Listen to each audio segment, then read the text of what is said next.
A gente está gravando essa série de vídeos aí, muito importante, um assunto que surgiu, né? É o looping do açúcar, né? A gente hoje em dia, eu trato obesidade mórbida, 80% das cirurgias são feitas em mulheres e a gente sabe que um dos pontos fracos é a grande ingesta de açúcar. E o açúcar, ele acaba funcionando como um vício para muita gente, e ele tem dois mecanismos que, além dele ser muito calórico, porque gordura, proteína também pode ser muito calórico, mas além de ser muito calórico, ele tem duas coisas que fazem com que ele vire um vício, uma compulsão, tanto que os meus pacientes,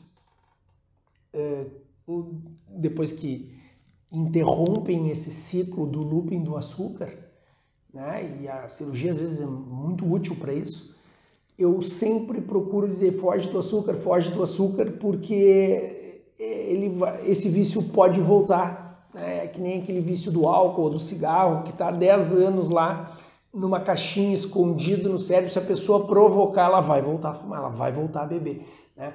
E o açúcar, ele tem isso também. E ele tem dois mecanismos que são preocupantes e extremamente obesogênicos, ou seja, ele causa obesidade. Um é que quando a gente come um açúcar, ocorre uma série de reações hormonais no nosso corpo que faz com que ele seja rapidamente absorvido, rapidamente ele vire gordura e não seja utilizado como energia. Então, muito açúcar a gente não consegue usar como energia, a gente não consegue gastar ele, a gente logo armazena como gordura, certo? E como logo a gente tira ele do sangue e armazena, por diversas reações hormonais do nosso corpo relacionadas à insulina, rapidamente a gente já está com fome de novo. Então a gente comeu o açúcar, ele entrou no sangue, ele chegou no cérebro, em vez de ele ficar rodando e dizer assim, vamos trabalhar, ele rapidamente já é armazenado, é absorvido no intestino, armazenado na célula, virou gordura e acabou a conversa. Ele não vai mais saciar o paciente, tá? Essa é uma maneira simples de explicar um mecanismo complexo que acontece, mas eu comi uma barrinha de chocolate, rapidamente, vai dar 15, 30 minutos, eu tô com fome de novo, porque ele não sacia, rapidamente ele é quebrado, digerido, absorvido e armazenado, e o organismo já quer mais glicose ou outra coisa. Então ele é um péssimo alimento para buscar saciedade. Não bastasse isso, no cérebro ele ainda libera dopamina, serotonina, endorfinas, que causam ótimas sensações e geram vício. Então, quando não tem açúcar, o cérebro vai lá e diz assim, manda açúcar, porque eu quero ter aquela reação boa, né?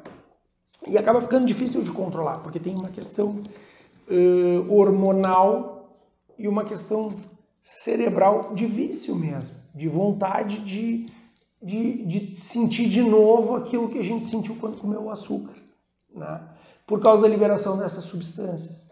E aí, nesse ponto, quando a gente consegue quebrar esse looping do açúcar, a gente consegue ficar longe dele. Claro que precisa de força de vontade, porque sempre vai existir aquela memória cerebral assim do vício, né?